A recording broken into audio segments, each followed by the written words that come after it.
All right, moving on to number 4. New slide. Gear train. All right. So number 4. The simple gear train consists of 4 gears. All right. So A has 10 teeth, B has 20 teeth, C has 5 teeth. Okay. So N, A, 10 teeth. The number of teeth of B is 20. Number of teeth of C is 5.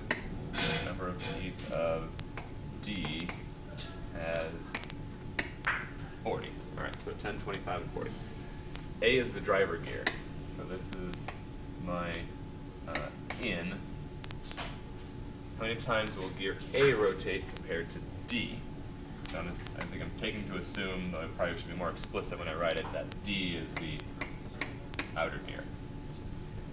Alright, so how many times will gear A rotate compared to gear D?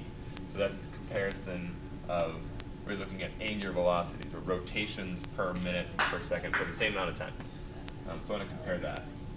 So my gear ratio for any of these is number of teeth out over number of teeth in. That is also equal to, another way you could do it was with the diameters, with the angular velocities, with the torques. My angular velocity in equals my angular velocity out, and that's the one that's actually flipped. So if it's a larger gear, it would be spinning slower. If it's a smaller gear, it would be spinning faster.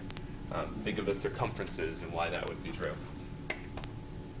Alright, so my out over in, I have 40 teeth. I'm going in with 10 teeth.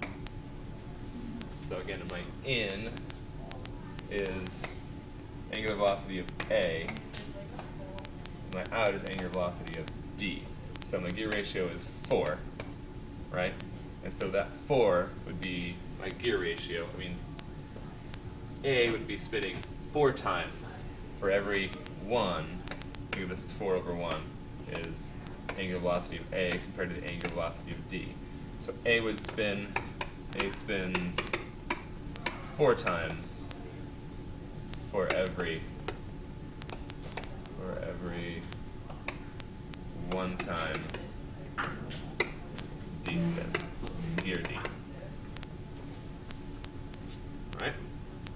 But also, we have 10 foot-pounds of torque applied to A. What is the output at gear D? So, alright, so now we need the gear ratio again is N out over N in.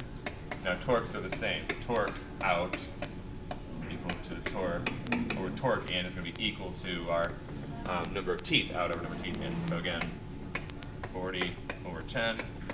We're just considered with out and in. 10 pounds of torque, 10 foot-pounds of torque applied to gear A, so that's the torque in. 10 foot-pounds.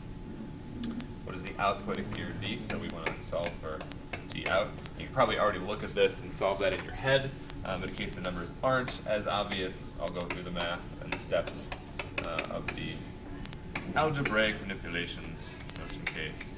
10 foot-pounds. 10s cancel out. These 10s cancel out. You would get 40 foot-pounds of torque out at gear D. And we're done. Also remember that in this gear train we have 10, 20, 5, and 40, big one. The middle ones don't really matter. They're idler gears. They're there to either turn other things at different rates, but as far as finding the gear ratio, it's always out over in, the last gear or the first gear. So make sure you pay attention to what is driving what. What's the input, what's the output.